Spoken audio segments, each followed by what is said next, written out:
इधर उपेंद्र कुशवाहा के मुद्दे पर जेडीयू में दो गुट दिखाई देने लगे, जबकि इससे पहले जेडीयू में अपनी पार्टी का विलय करने वाले कुशवाहा अलग थलग पड़ते दिख रहे थे। लेकिन पार्टी नेता रामेश्वर महतो के बयान से लगा कि हवा ने अपना रुख बदल दिया और कुशवाहा के मुद्दे पर जेडीयू में गुट बन रहे हैं, क्योंकि रामेश्वर महतो ने जेडीयू में कुशवाहा के खिलाफ साजिश का शक जताया। उपेंद्र कुशवाहा जी की साजिशें हुई हैं पार्टी से निकलने की। उपेंद्र कुशवाहा को जैसे ही ये पता चला, वो फिर से जेडीयू के कुछ नेताओं के खिलाफ आग उगलने लगे और उन्होंने दावा किया कि नीतीश पर दबाव बनाया जा रहा है। कुछ लोग घेर करके गला दबा के उनसे कुछ करवा रहे हैं। यानी कुशवाहा ने नीतीश पर निशाना तो साधा, लेकिन सीधा नहीं, क्योंकि वो जेडीयू छोड़ने के नहीं बल्कि उसमें हिस्सेदार बनने के मूड में है। कुछ दिन पहले अपने ट्वीट में उन्होंने ये जता भी दिया था, जिससे बीजेपी की जड़ें कमजोर करने की कोशिश में जुटे नीतीश की जड़ें कमजोर होने का चांस बढ़ गया और बीजेपी का बिना कुछ किए फायदा होता नजर आया। इस बीच दिल्ली के रनौला इलाके में एक लड़के की पीट कर हत्या कर दी गई। लड़के के परिवार वालों ने आरोप लगाया कि उसके दोस्त जबरदस्ती उसे शादी में ले गए और उसकी पीट कर हत्या कर दी। इसके बाद उन्होंने शव को सड़क किनारे फेंक दिया। इस मामले में शिकायत मिलने के बाद पुलिस ने शक के आधार पर केस दर्ज कर 2 लोगों को हिरासत में ले लिया और उनसे पूछताछ शुरू कर दी। जिस लड़के की हत्या की गई उसकी उम्र 20 साल बताई गई। उधर जम्मू कश्मीर के राजौरी और नरवाल में हुए धमाकों में पुलिस को बड़ी कामयाबी मिली। इन दोनों मामलों में कुल 4 आरोपी गिरफ्तार कर लिए गए, जिनमें लश्कर-ए-तैयबा से जुड़ा आरिफ अहमद नाम का आतंकी भी शामिल है।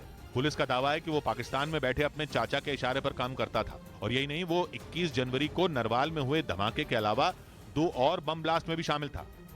यही आदमी है जो शास्त्री नगर में फरवरी 22 में आईडी हुई थी, यही आदमी शामिल।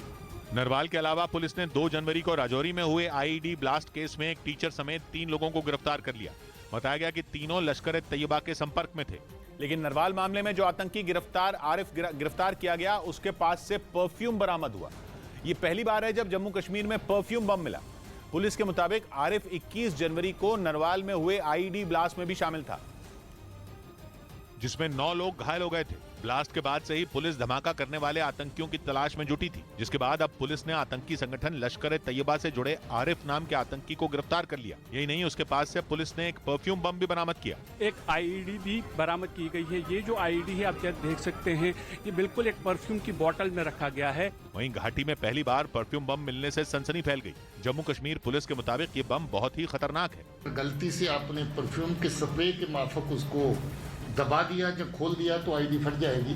जानकारी के मुताबिक जिस आतंकी को गिरफ्तार किया गया, वो पिछले 3 साल से लश्कर-ए-तैयबा के इशारे पर काम कर रहा था।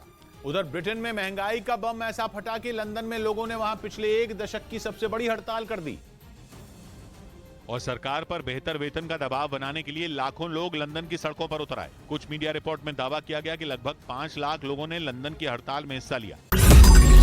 मैंने नहीं देखा इस तरह का चीट, इस तरह का क्रिमिनल माइंड पूरे जेल स्टाफ को ब्राइब कर देगा।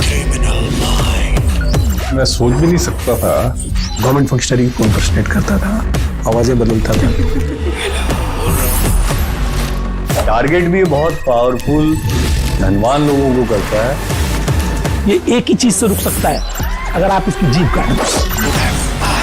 न्यूज चैनलों के इतिहास में पहली बार न्यूज 18 इंडिया की web series FIR number 208 streaming 3rd February 9 PM